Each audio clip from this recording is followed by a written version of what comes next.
শ্রাবণ মাস চলছে, এদিকে ঝমঝম করে বৃষ্টি।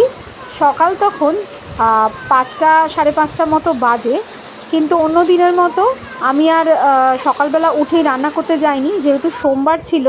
আর আমি প্রত্যেকটা সোমবারে শিবের মাথায় জল ঢালি, কিন্তু শ্রাবণ মাসের এই সোমবারগুলো আমার কাছে একটু স্পেশাল, সবার কাছেই স্পেশাল, কিন্তু আমি একটু যতটা অন্য সোমবার করা হয় না সেটা করার চেষ্টা করি। সেই জন্য ভাবলাম যে প্রত্যেক সোমবারই তো আমি রান্না করে তারপরে শিবের পুজো করি, তাই 4টে সোমবারের মধ্যে তো একটা সোমবার একটু সমস্যাই থাকে। বাকি 3টে সোমবার আমি উঠে স্নান করে রেডি হয়ে আগে পুজো করেছি, এবং তারপরে আমি রান্নাবান্নার কথা ভেবেছি, এবং রান্নাটার পরিমাণটাও সেই জন্য কমিয়ে দিয়েছি, যতটা কম কিছু করা যায় তাতে আমার একটু চাপ থাকবে না।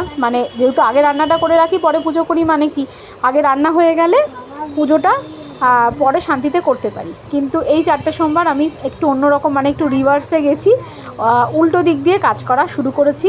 আর সকালবেলা উঠে 5:30টার সময় এরকম চারদিকে শুধু পাখির ডাক, কোনো গাড়ি ঘোড়ার শব্দ নেই, আওয়াজ নেই, শান্তিতে এত ভালো লাগে না পুজো দিতে, কি বলবো। নিশ্চয়ই আপনারাও করেছেন। কারা কারা সোমবারের ব্রত করেন, শিবের মাথায় জল ঢালেন, অবশ্যই জানাবেন। সবাইকে শ্রাবণ মাসের জন্য অনেক অনেক শুভেচ্ছা। আমার পুজো হয়ে গেছে, তারপরে একটু আলু ভাজছি আর একটু পটল ভাজছি। টিমটিমের জন্য একটু ডাল আলু সিদ্ধ ভাত করেছি।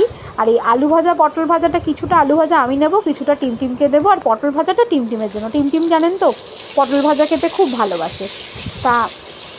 আর আগের দিনে রোববার যেহেতু সেই যে মাংস হয়েছিল, সেই জন্য অরিজিতের জন্য মাংস রাখা আছে, ভাত করব, ও দুপুরে মাংস দিয়ে খেয়ে নেবে, আর একটু ভাজা যদি থাকে ওটাও নেবে।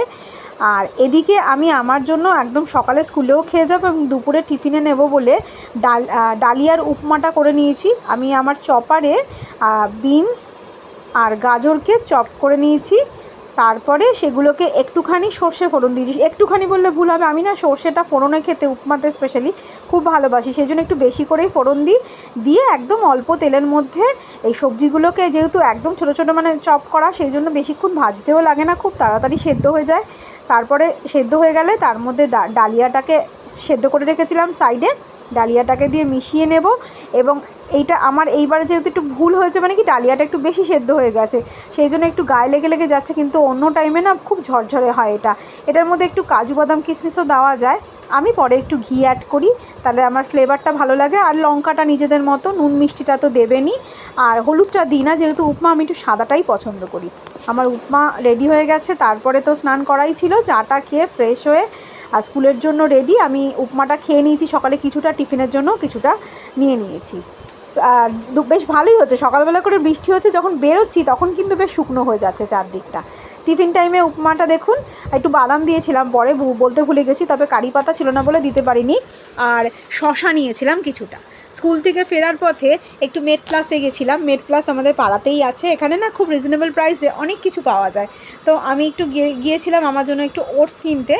তা ওটসটা নিয়ে, আর টিমটিমের একটা ন্যাপিও নিই মাঝে মাঝে, তবে এইবার আর নেওয়া হয়নি, কারণ আগে নিয়ে গিয়েছি, সেজন্য এই ওটসটা পাচ্ছিলাম না বলে আবার আসতে হলো। সেই জন্য ওটসটা নিয়ে নিলাম, এবং তারপরে এবার বাড়ি ফেরার পালা। বাড়ি গিয়ে একটু রেস্ট নেব, কেননা নর্মাল দিনের থেকে একটু তাড়াতাড়ি ঘুম থেকে উঠেছি। আপনারা সবাই খুব ভালো থাকুন, আপনাদের সাথে আবার গল্প হবে পরের কোনো ভিডিওতে। ভালো থাকবেন, শুভরাত্রি।